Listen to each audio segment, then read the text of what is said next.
అందరికీ నమస్కారం. నవంబర్ 14 వైకుంఠ చతుర్దశి. సాక్షాత్తు విష్ణుమూర్తి శివుణ్ణి పూజించిన పవిత్రమైన రోజు. కార్తీక మాసంలో వచ్చే శుక్లపక్ష చతుర్దశిని వైకుంఠ చతుర్దశి అంటారు. సాక్షాత్తు శ్రీ మహావిష్ణువు ఈరోజు శివుడిని పూజిస్తారు అని పురాణాలు చెబుతున్నాయి. ఈ కారణంగా ఈ రోజుని అత్యంత విశిష్టమైనది మరియు పరమ పవిత్రమైనదిగా చెప్పబడుతుంది. కర్తవ్య పాలన విషయంలోనే శివకేశవులు వేరుగా కనిపిస్తూ ఉంటారు. కానీ నిజానికి వారిద్దరూ ఒకటే అని వేదకాలంలోనే చెప్పబడింది. కార్తీక మాసాన్ని మించిన పవిత్రమైన మాసం మరొకటి లేదని సాక్షాత్తు శివకేశవులే సెలవిచ్చారు. ఈ మాసం అంతా ప్రతిరోజు ఒక ప్రత్యేకతను, విశిష్టతను సంతరించుకొని కనిపిస్తుంది. హరిహరులకు ఇది ఎంతో ప్రీతికరమైన మాసం కనుక ఈ మాసంలో వారి అనుగ్రహాన్ని పొందడం ఎంతో తేలిక. సాక్షాత్తు విష్ణుమూర్తినే ఈరోజు శివుణ్ణి పూజిస్తారు అంటే ఇది ఎంత పరమ పవిత్రమైన రోజునో అర్థం చేసుకోవచ్చు. ఇంతటి పవిత్రమైన ఈ వైకుంఠ చతుర్థి ఈ సంవత్సరం నవంబర్ 14వ తేదీన వచ్చింది. ఈ పవిత్రమైన చతుర్థి రోజున శివకేశవులను ఆరాధిస్తారు. ఈ వైకుంఠ చతుర్దశి నాడు ముక్కోటి దేవతలందరూ శివకేశవులను పూజిస్తారట. కార్తీక పౌర్ణమి ముందు రోజే వైకుంఠ చతుర్దశి. కార్తీక మాసంలో వచ్చే వైకుంఠ చతుర్దశికి చాలా పవిత్రత ఉంటుంది.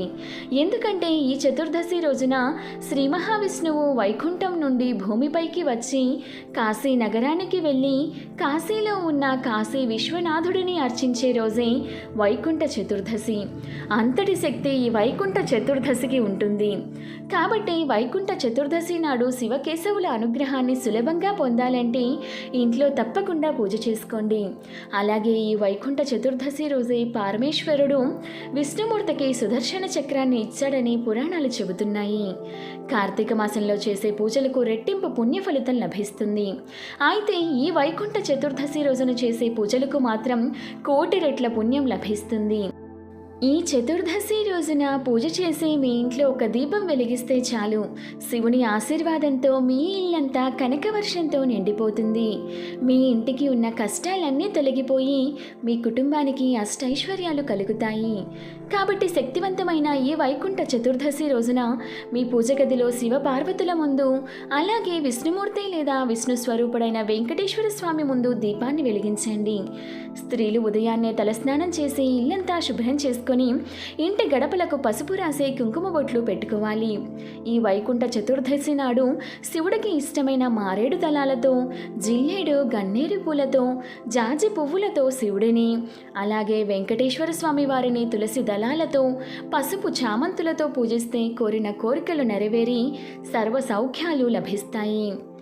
వైకుంఠ చతుర్థి రోజున విష్ణుదేవునితో పాటు లక్ష్మీదేవి కూడా భూమిపైకి వస్తుందట. కాబట్టి వైకుంఠ చతుర్దశి సాయంత్రం సమయంలో మీ ఇంటి ముందు 2 దీపాలు వెలిగిస్తే దీపం వెలుగుకు లక్ష్మీదేవి ఆకర్షించి మీ ఇంటిలోనికి వెంటనే అడుగు పెడుతుంది. లక్ష్మీదేవి ఉన్న ఇల్లు కనకవర్షంతో నిండిపోతుంది. ఈ వైకుంఠ చతుర్థి రోజు ఎవరైతే శివపార్వతులను, విష్ణు స్వరూపుడైన వెంకటేశ్వర స్వామి వారిని పూజిస్తారో అలాంటి వారికి అష్టైశ్వర్యాలను శివకేశవులు అనుగ్రహిస్తారు. శివపార్వతుల పటాన్ని, అలాగే విష్ణుమూర్తి లేదా వెంకటేశ్వర స్వామి వారి చిత్రపటాలను పూజకు సిద్ధం చేసి గంధము, కుంకుమ బొట్లు పెట్టుకోవాలి. ఆ తర్వాత పైన చెప్పుకున్న స్వామివార్లకు ఇష్టమైన పూలతో, దళాలతో అందంగా అలంకరించుకోవాలి.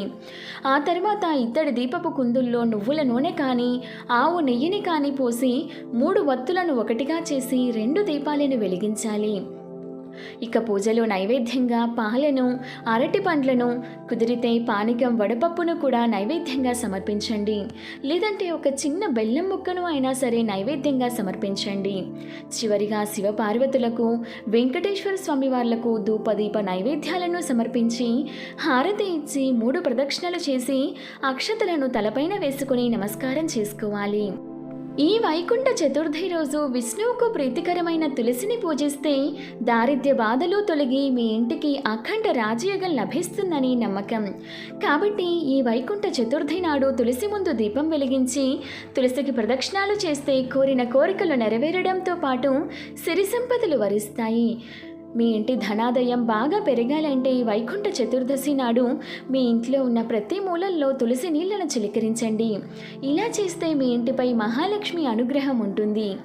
సాక్షాత్తు విష్ణుమూర్తి శివుణ్ణి పూజించిన ఈ పర్వదినాన కుదిరితే ఉపవాసం లేదా నక్తము లేదా ఏకభుక్తం ఎవరి శక్తి అనుసారం వారు చేసి శివాలయంలో ఒక దీపం వెలిగిస్తే కోటి జన్మల పుణ్యఫలం కలుగుతుంది.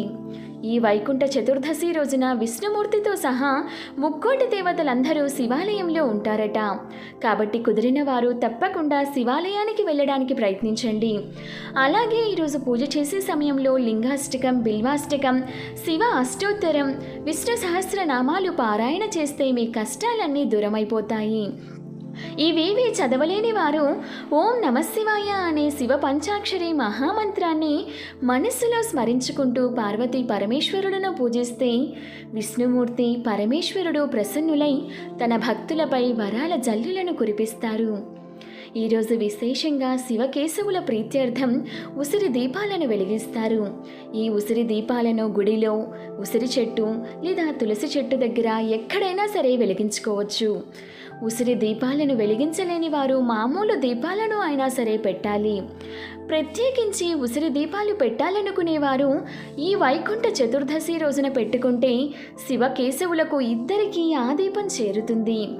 ఈరోజు శివాలయంలో ఒక దీపం వెలిగించినా చాలు, మీకు కోటి జన్మల్లో శివాలయంలో దీపాలు వెలిగించినంత మహాపుణ్యం లభిస్తుంది.